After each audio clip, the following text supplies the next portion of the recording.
session entitled Evaluation of the Equivalency in HyFlex Group Discussions, Learning Analytics-Based International Comparative Approach. So we are two speakers for this session. My name is John O'Jerry. I'm the director for the Center for Teaching and Learning at Île-de-France Digital University, which is a 50-plus higher education institutions consortium located in Paris area. And I am today with Professor Yasuhisa Tamura, who is appointed at Sophia University in Tokyo, Japan. And I am very happy to be, since more than 2 years now, joint researcher in Professor Tamura's laboratory at Sophia University. Our two focuses are, on my side, learning spaces. I'm conducting an international comparative study of learning spaces now since almost a decade. And Professor Tamura's main focus is learning analytics. So we try to cross this to think about learning analytics in HyFlex configurations in a global context of learning environments. So that brings me to the hypothesis and the research questions that we had for the experiments I would like to describe to you right after. It's of course pointless to remind you the 4 core principles of HyFlex, but here they are.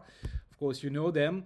And the one we have been targeting through our research is the core principle of equivalency. Basically, we wanted to try to find metrics, learning analytics, intending to evaluate the equivalency of engagements across the modalities of HyFlex. So this was our main goal, and this goal has been based on 2 hypotheses that you have here.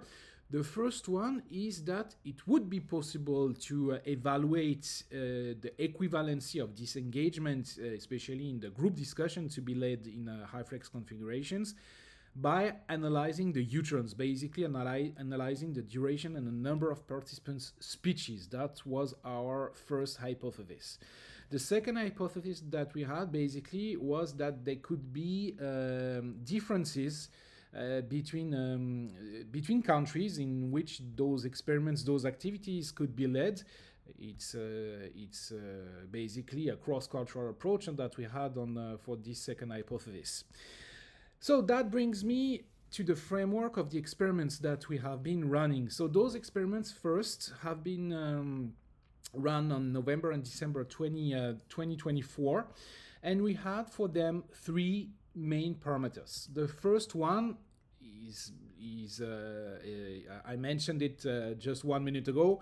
The first parameter was related to the cross-cultural approach that we had. It was the participants' country. So we decided to select participants from 3 different areas in the world. So for North America, we selected US. For Europe, we selected Belgium. And for Asia, we selected Japan. So that was our first parameter. And this is the opportunity for us to mention that, so for the Japanese part of the experiments, the things have been run at Sophia University by Professor Tamura and myself. We also had 2 students who deserve to be mentioned here, Ryo Otsuka and Yuki Hitohara, who were deeply involved in the run of these experiments. Once again, they deserve to be mentioned. For the European part, we were very pleased to work with Mia de Wild, who is director of the ICTS at Thomas More University in Antwerp in Belgium. And for the US part of the experiments, we have been very happy to have with us Brian Betty, of course, from San Francisco State University. So it's once again the opportunity for us to thank Mia and Brian for their contribution. So first parameter, international range. Second parameter, it was the AV setup. Meaning conducting the experiments with the web camera on and web camera off. This is not something that was completely new for us, in the sense that last year at the HyFlex Collaborative Conference 2024, we have been giving a session about an experiment that we have been running a few months before, late 2023, on that topic, the impact of the web camera on and off on the engagement in the group discussions. So you can certainly find the recording of this session if you have interest in this first research that we have been running 1 year before. There is also a paper that has been published in the proceedings of the HyFlex Collaborative Conference 2024. So once again, if you have an interest, feel free to have a look. In any case, our second parameter that we already studied was also included this year in our research, the AV setup, web camera on or off. The third and last parameter that we had for our experiments was the discussion format. So we wanted to run those group discussions in a HyFlex configuration in 3 different formats: brainstorming first, consensus building second, and debate third. So these were our 3 parameters.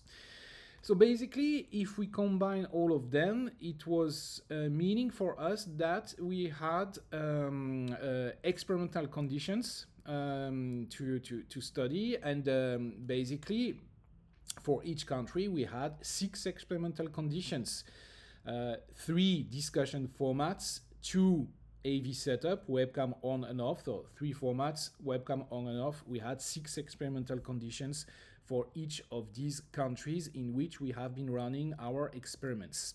So practically speaking, in the 3 countries in which the experiments have been run, we had for each discussion, for each experimental condition, 10 minutes of discussion.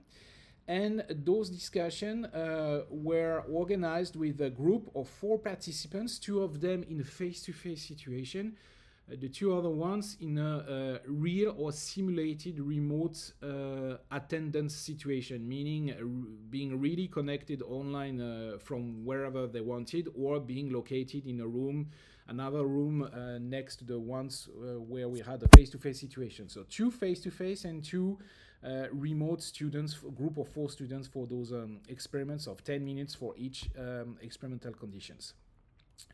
The data collection was based on the audio recording feature of the video conferencing system that we have been using, which was Zoom.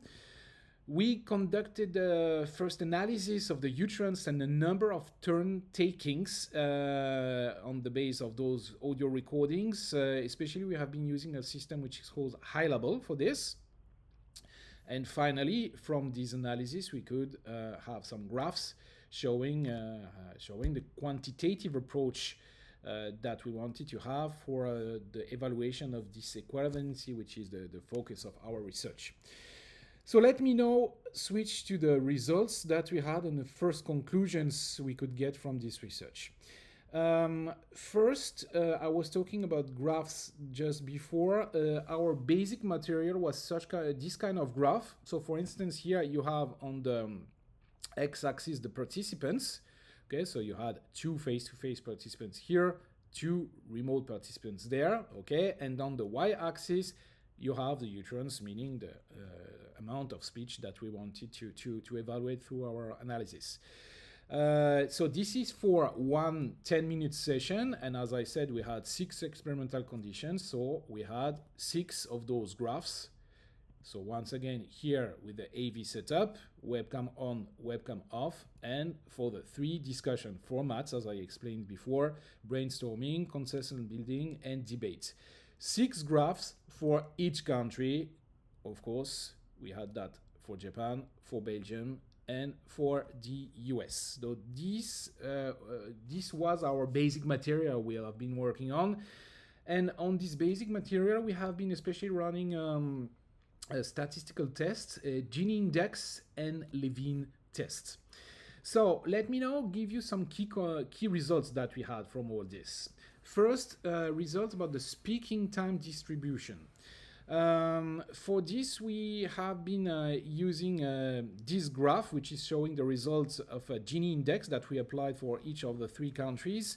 So the Gini index basically means the highest Gini index means the lowest equivalency. Okay, so the lowest Gini index is the best equivalency.